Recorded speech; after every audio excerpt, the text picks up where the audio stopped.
සුබ දවසක්. මෙතන දඩයක්කාරයන්ගේ පාරාදීසයක්. මේ ජලාශය ගත්තාම මේ ජලාශය උඩටම දකින්න පුළුවන් අර සුන්දර දෙයක් තමයි කුඩා මසුන් රාශියක් ඇවිල්ලා වතුරේ ඔබමව පීනනවා. උන්ව දඩයන් කරගන්න ලොකු මාළු රාශියක් ඇවිල්ලා එතන දඩයම් කරනවා. ඒ වගේම මේ වෙලාවෙදිම මේ ලොකු මාළු අල්ලන්න මේ පක්ෂීන් ඔබට පේන්නේ නැති විශාල සංඛ්‍යාවක් හැමදාම උදිවරුවේදී මේ දඩයම කරගෙන යනවා. ඒ වගේම මේ ජලාශ කිඹුලු ඉන්නවා. කිඹුලොත් ඒ සතුන් දඩයම් කරනවා. මේ විදිහටම උදේට හවසට මිනිසුත් ඇවිල්ලා මේ ජලාශයේ ඉන්න මාළුන්ව දඩයම් කරනවා. මේ දඩයම් භූමිය ඒතර සංග්‍රහම භූමියක් කියලා තමයි මට කියන්න පුළුවන්කම තියෙන්නේ. නමුත් බැලුමට ඉතාමත්ම සාමකාමී සුන්දර දර්ශනයක්ම වන තැනක් තමයි මේ ස්ථානය. පිටින් බලන කෙනෙකුට පේන දේ තමයි හරි සුන්දර ජලාශයක්. ඒ වගේම හරිම ලස්සනයි. මාළු ඉන්නවා, කුරුල්ලෝ ඉන්නවා. ඒ වගේම හරි සුන්දරයි. මිනිස්සු නානවා, මිනිස්සු ඔරු පදිනවා, දැල් දානවා, ජීවිකාව කරන් යනවා. දකින්න කෝණය අනුව මේ පරිසරික තත්ත්වය ගැන විග්‍රහ කිරීම සිද්ධ කරන්න පුළුවන්. ඇත්තටම ලෝකෙ පුරාම සිදු වෙන්නේ මේ දේ තමයි. අපේ දැනුම සහ අපේ අත්දැකීම්, අපේ ජීවිතයේ උගත් දෑ මේ තුලින් තමයි අපි ලෝකයේ දිහාත්, ලෝකයේ පවතින සංසිද්ධීන් දිහාත් බලන්නේ. බලද්දී ඒ බලන කිසි වැරද්දක් නැහැ. ඒ බලද්දී අපිට පේන කෝණය තමයි අපි හැම විටම විග්‍රහ කරන්නේ. අපිට දැනෙන්නේ ඒ කෝණය තමයි. අපිට ස්පර්ශ වෙන්නේ කෝණේ. අපිට හැම විටකම පේනවා.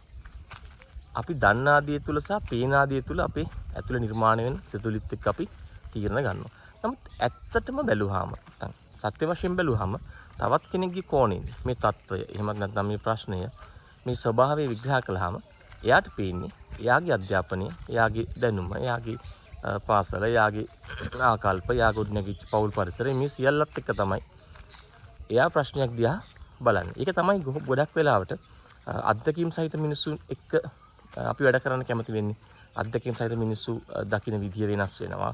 ඒගොල්ලෝගේ ස්වභාවය වෙනස් වෙනවා කියලා කියන්නේ. ඒතර මට අවශ්‍ය කළේ ඔබට මතක් කරන්න එකම එක දෙයක්. ඒ තමයි හැම විටම අනිකාගේ අදහසට ගරු කළ යුත්තේ අපේ අදහස පමණක් නිවැරදි කියලා නැත්නම් අපේ අදහස තමයි හරි කියලා අපි නොසිතිය යුත්තේ මෙන්න මේ හේතුවෙන් හින්දා. හේතුව දකින්න දේ නෙමෙයි ඇතුලේ පවතින දේ.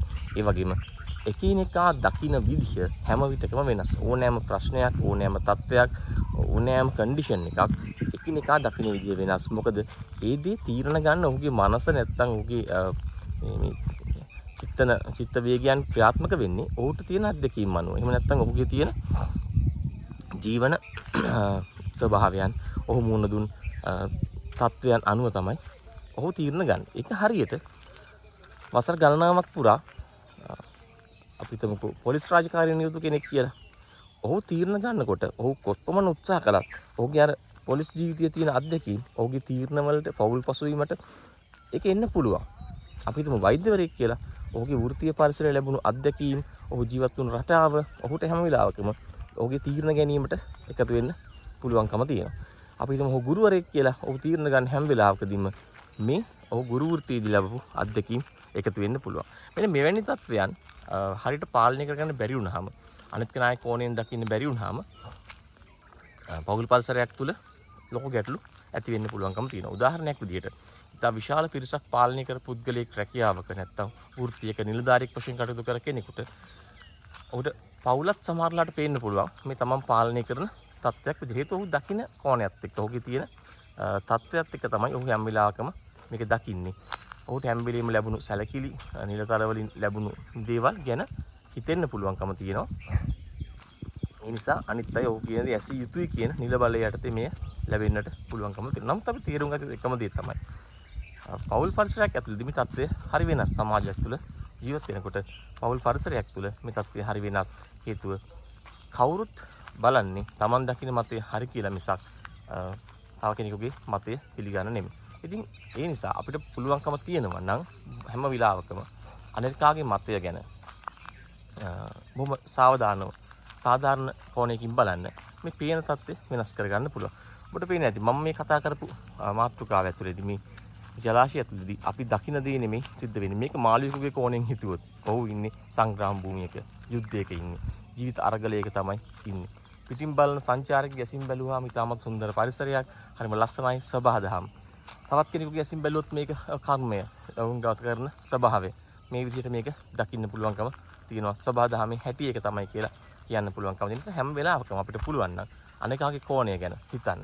නමුත් අපි අත්දැකීම් අපේ ජීවන තත්ත්වයන් අපිට බොහෝ බාධා කරනවා අපි මේ තීරණ ගැනීමට. ඒ නිසා මට ඔබට ඉල්ලන්න මතක් කරන්න තියෙන්නේ තම මොහොතකම සජීවීව ඒ මොහොතේ පවත්නා තත්ත්වයේ යටතේ පමණක් අප තීරණ ගැනීමටත් අදහස් පළ කිරීමටත් පුරුදු වුණොත් නැත්නම් එහෙම දෙයක් පුරුදු කරගත්තොත් ඒ පවත්නා තත්ත්වයන් සලකා බලමින් තීරණ ගන්න නැත්නම් අතීතයේ අප මුහුණ දුන්න අපගේ අමිහිරි අත්දැකීම් හෝ මිහිරි අත්දැකීම් මත පදනම්ව තීරණ ගැනීම ඉවත් කළොත් ඉතාමත්ම සුහද ජීවිතයක් මිනිසුන් සමග ගත කරන්න ලැබෙයි කියලා මට හිතෙනවා.